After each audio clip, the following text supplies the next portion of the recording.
Hello guys, we are back sa ating part 2 ng Southland Tour, and quick update lang guys, hindi na talaga nagawa ng paraan na ma-repair yung mga corrupted files natin, kaya expect nyo na lang din na pati yung mga susunod na land tour and Tri-Island Tour, which is an island hopping dito sa Siargao, ay wala ring mga underwater shots. Ang meron lang guys na na-save ko is yung sa Sohoton Cove natin, so abangan nyo na lang yon. Medyo nakaka-imbay actually, pero no choice, kaya move on na tayo. Chars! Going back guys sa Magpupong Corac Pool, as per Kuya Japs, dito murang mamili ng mga souvenirs compare sa General Luna. Kaya bago kayo umalis, pwede naman kayo mag-check at mag-window shopping. And add ko na lang din guys na dito sa labas, pwede rin kayo mag-shower at umarna.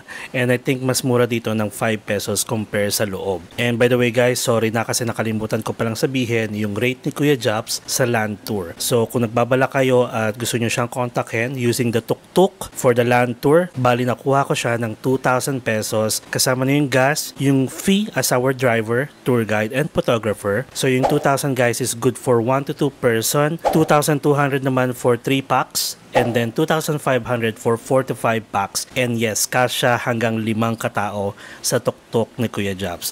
So if ever nakukontakan nyo siya at kukunin nyo siyang tour guide, just let him know na sa akin nyo nakuha yung number niya para at least alam niya, and he will take good care of you guys.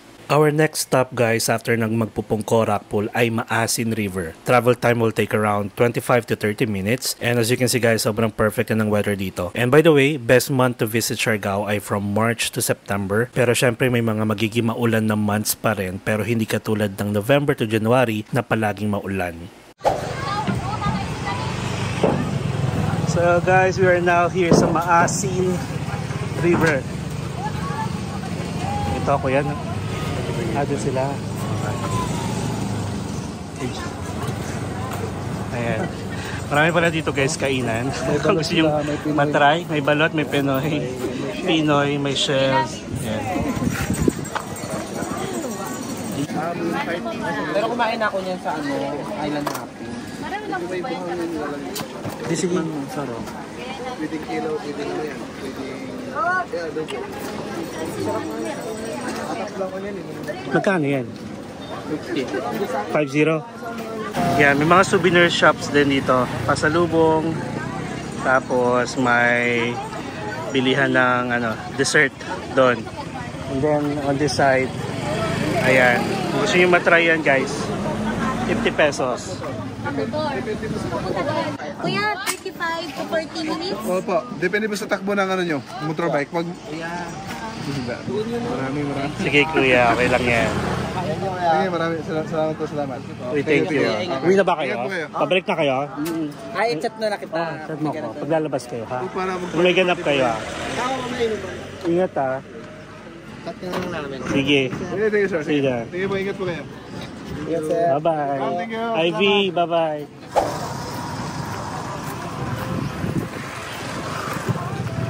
Yun siya.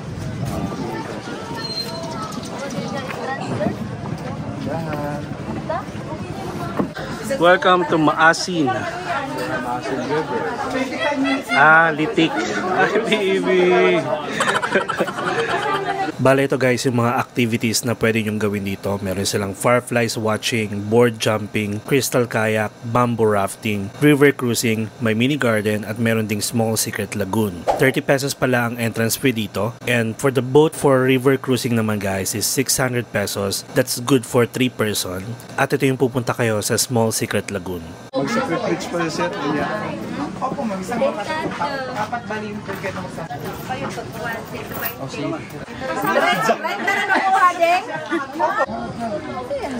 Maasin River. So ito yung bangka na 600. Per bangka yun, hindi per head. Good for 3. Okay. Pwede rin po kayo mag-joiners kung gusto niyo po. If ever na gusto nyong pumunta ng Secret Lagoon at mag-isa lang kayo, you have the options to rent the whole boat for 600 pesos or wait kayo ng pwede nyo makasama, and that is maximum of 3 persons para tig 200 pesos na lang kayo. Ganda ng picture kuya oh. Ganda ng effect sa'yo. Dito tayo. Mas maganda rin sa. Friend po kita. Pero? Shortcut nga. Ayan. Nagbablog na po. Ikaw yung nagbablog ko. Okay lang. Ayan. Ganda oh. Diba? Bird's Paradise. Ka-proud. Here we go. Bang gusto niyo magpa-picture na sir? Doon. Pwede kayo guys magpa-picture dyan sa floating bamboo and tip lang ibibigay nyo, and that's only shots na using your own mobile phones. Binigyan ko na lang si Kuya ng 50 pesos.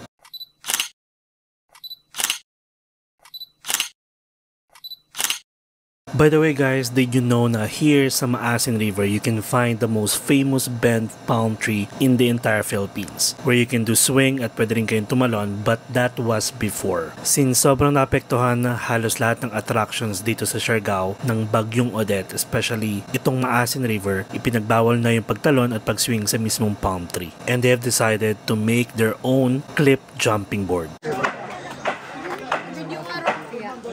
Sabi ko makaligo!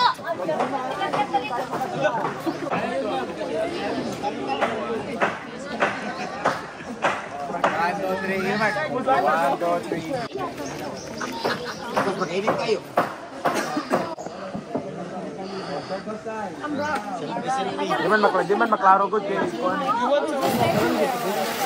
Bali, hindi na kami nagtagal dito guys at hindi na rin kami nagtry mag-rent ng boat going to the Secret Lagoon. Medyo pagod na rin kasi ako kaka-swimming from Sugba Lagoon pa lang hanggang sa Magpupungko Rock Pool, kaya more on pictorial na lang ang ganap namin dito. Pero kung gusto niyo guys matry, pwede naman, pwede kayong tumalon, pwede kayong maligo, pwede kayong pumunta sa Secret Lagoon for experience. Mas okay din pala guys pumunta ng maaga dito para konti pa lang ang mga tao, kasi time check it is 3 PM na rin, kaya medyo crowded na siya, especially doon sa Secret Lagoon. Sa Secret Lagoon pala guys, if ever napupunta kayo at maabutan yung may mga naliligo pa, since maliit lang to, hindi siya unlimited time, kundi 15 minutes lang ang pwede yung itagal to give way sa ibang turista. Since we are done here guys, our next stop is the Coconut Road.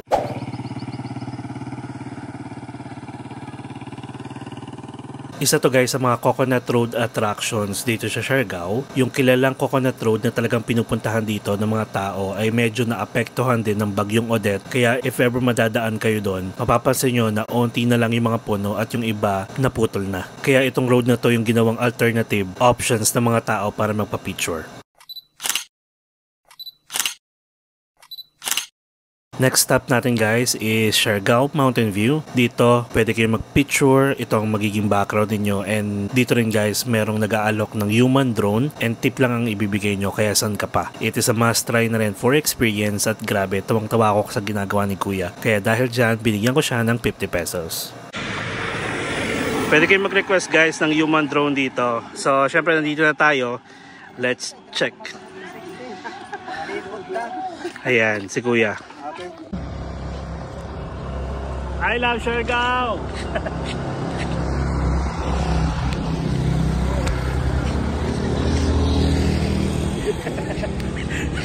Kaway lang po.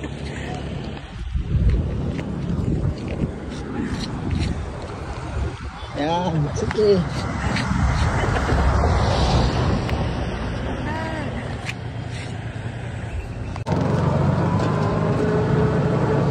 Ganda yung view dito.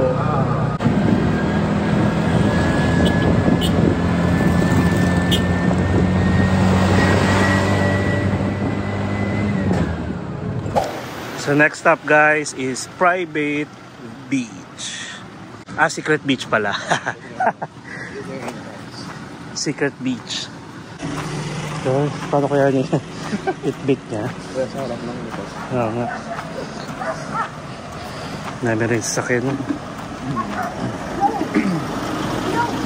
Paggabi, yung activity na dito, firefly watching. Meron. Sabay mga mangroves.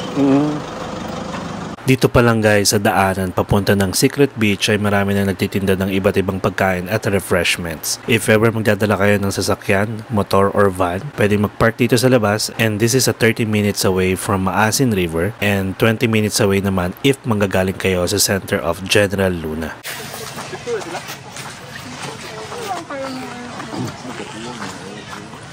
Yan po, maayos yung bukana.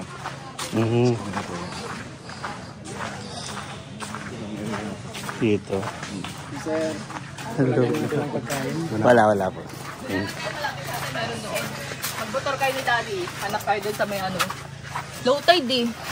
Oo. Galing din sila doon na. Blue tide. Oo nga. Pero pabalik na yung tubig. Yung ano nila. Yan, sobrang tago. And did you know guys that this secret beach is owned by Nadine Lustre and she opened this to the public for free as long as tourists will take all their rubbish away with them. And sabi rin ni Kuya Japs na dati maraming kainan dito sa loob pero para ma-preserve yung ganda ng lugar at iwas maging madumi dahil sa mga kalat ng mga tao, pinalabas na lang nila. Kaya kung napansin nyo, nandun sa labas yung mga kainan. Dahil tawag dito, doot. Doot? Ano ibig sabihin ko yan? Secret beach na. Okay. Firefly watching saka bioluminescent meron, kuya? plankton viewing. Pero this season kasi nito eh. Firefly lang. Plus sir, mamayang gabi sir. Tsaka plankton's viewing. Hindi mo season ng plankton, no? Maraming plankton's Ay, pa? kasi season ng plankton. Season na? Ganda yan, mga 6:30 na start. So aside from pwede kayong tumambay dito, maligo, manood ng sunset view, pwede rin kayo mag firefly watching at bioluminescent plankton viewing for only 300 pesos per head. And sabi ni Kuya Japs ulit na mas maraming tao dito kapag tanghaling tapat kasi puro foreigner ang madalas na pupunta dito para magpahinga, magbasa-basa at maglatag dahil mas gusto nila ng tahimik. Hindi na ba siya secret siya? Oo nga eh, dami na nakakaalam eh. Dami na. Tapos yun lang yung mga water activities niya, yun lang. Iba, babangka ba? Bangka pwede.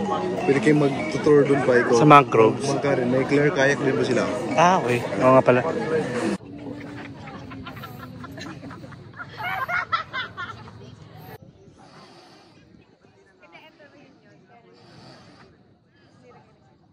So wala naman masyadong dito ganap guys. More on tahimik. This is what they call secret beach. And pag may-ari daw to guys ni Nadine Lustre na free, walang entrance dito guys.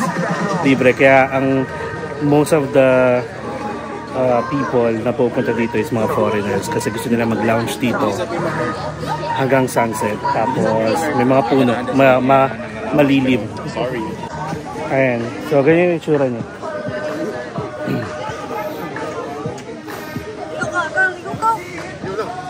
Hindi clear yung hindi masyadong clear yung water kasi mangroves nga daw to. Mga mangroves yun, as you can see. So, hinahanap ko si Kuya para ang next stop natin guys is Cloud9. A few moments later.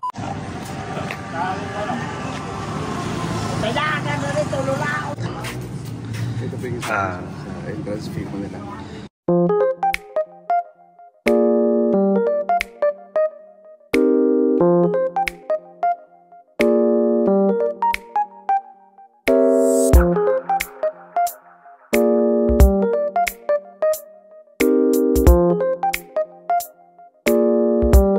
Diyan na nga ng sunset dito Kuya.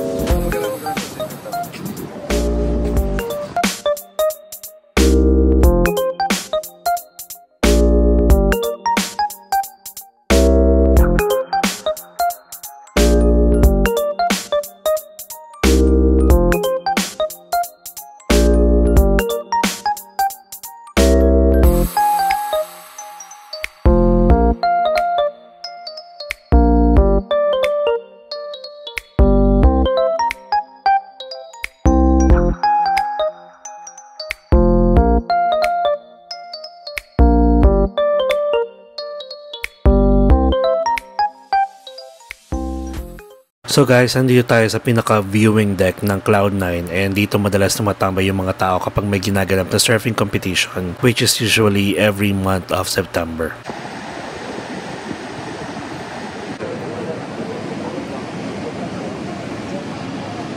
Anong season kaya ang height ang malakas ang alon? Months. Oh, pero mga August, malaki na. Okay. Pero malaki na pag September to December. Ano yung meron dito yung parang pinaka-surfing competition? Anong month yun? September. September? August o September gano'n. International competition po yun. So mga tao nandiyan lang nanonood. So guys, we are done here sa Cloud9 and low tide. So sabi ni Kuya Japs, best season na pumunta dito is Vermont kung gusto nyo matry yung surfing. Ayan, so again mga September, October, November, December yan. Tapos may mga competition dito ng surfing kung gusto nyo manood or mahilig kayo mag-surf. Mga September daw. Maganda dito guys. You can watch the sunset. Ayan. Medyo mataas pa yung araw. Time check, it is 5 p.m. And then, kapag dito kayo sa viewing deck, tapos low tide, medyo malayo yung mga nag-reserve. Tapos doon naman, pwede kayong maligo, mag-beach. 360 view tayo.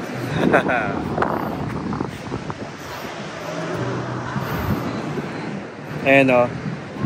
Tapos may hagdanan doon. Pwede kayong bumaba. Pwede nyo lakarin o. And again guys, katulad nyan. Magdala kayo ng aqua shoes. Kung nandidiri kayo pag nakahapak kayo ng lumot. Wala lang, may ibang sensation. May ibang feeling. So anyway, we are done here again guys. And ang last stop natin is yung Afam Bridge. Anyway, sobrang worth it ng ating land tour. Medyo napagod tayo sa kaka-swimming, kaya parang ito yung pwede yung pang finale, yung Cloud9 while waiting for the sunset. Pero may last stop pa kasi tayo, yung Afam Bridge, para yung view ng mga Afam. View ng Afam guys, mabubusog kayo. Tsaka may mga street food din doon, so baka doon tayo kumain. So 100 pesos ang entrance going here, so pinaka-entrance lang yun. Wala pa yung mga activities kung gusto nyo matry yung surfing and so on. Tapos yun, may area dito na pwede kayong maglatag ng banig. Yan, medyo mahangin naman pala dito. Sila po. Yan, hello. Medyo mahangin dito sa part na to. Pag mag-surf kayo, meron pang may lesson 101. Surfing 101. Ano kaya sakay?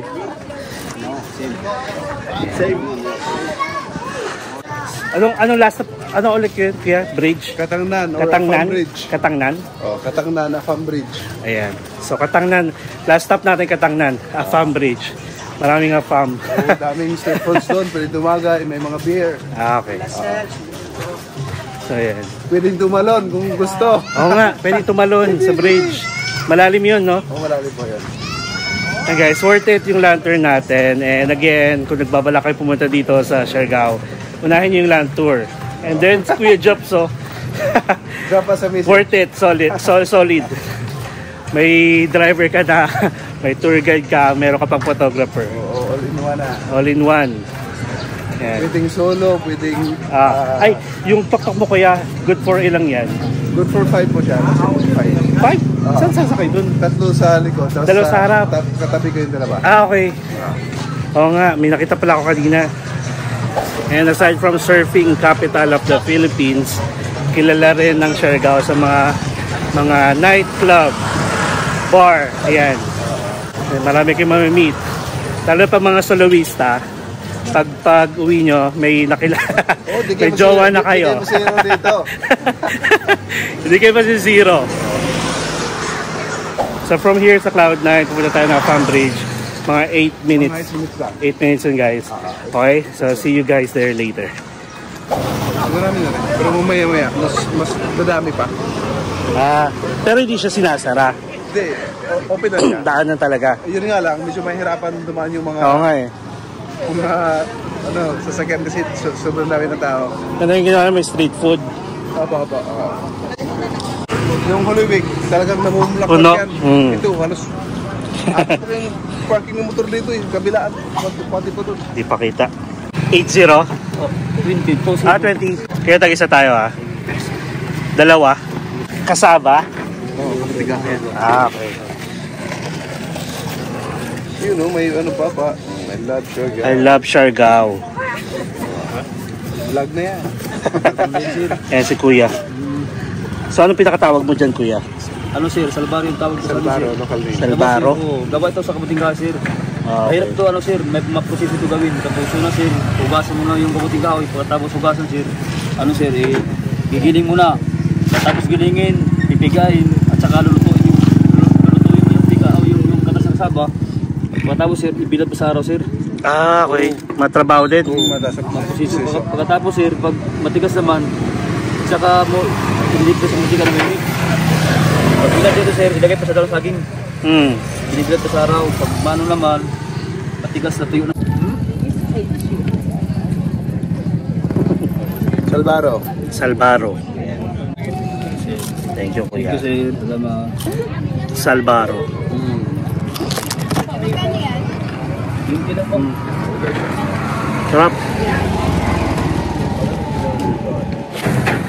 Sarap ba? Itong topping siya, parang latik lang din. Gawa ng nyug. Crispy. Dati ano lang to, 10 piso. Nilala ko ni kuya eh. Special. Medyo maaga pa guys, pero unti-unting nagdadatingan niya yung mga apam at yung mga tao dito sa bridge. And as you can see, marami rin nag-skateboard dito, pero syempre ingat-ingat pa rin dahil daanan pa rin ito ng mga sasakyan. Maraming street food dito guys, kaya pwede kayong bumili at hanap na lang kayo ng mga pwesto sa mismong bridge para makaupo kayo tulad ng ginawa namin ni Kuya Japs while waiting for the sunset. Though, the best pa rin ang sunset viewing sa Cloud9.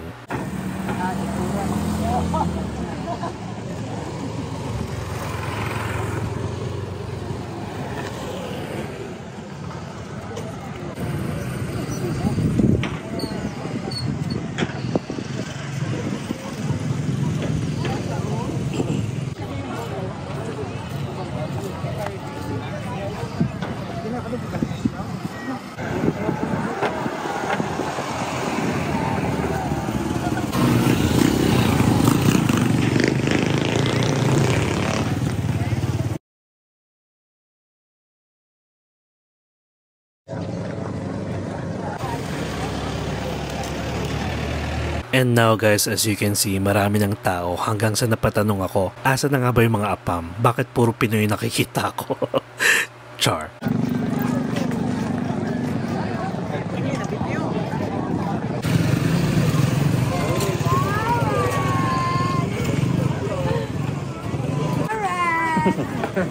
Cigarettes. Cigarettes.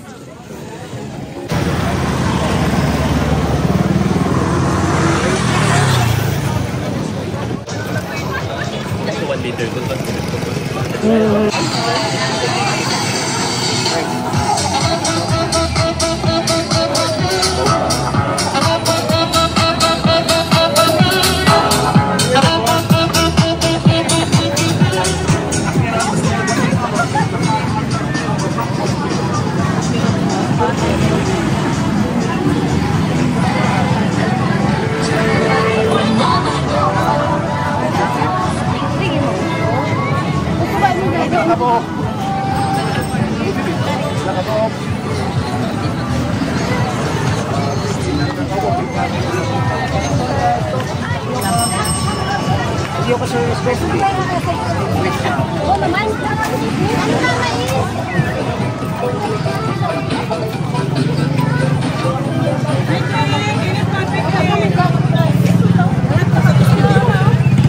Gabi-gabi ito kuya?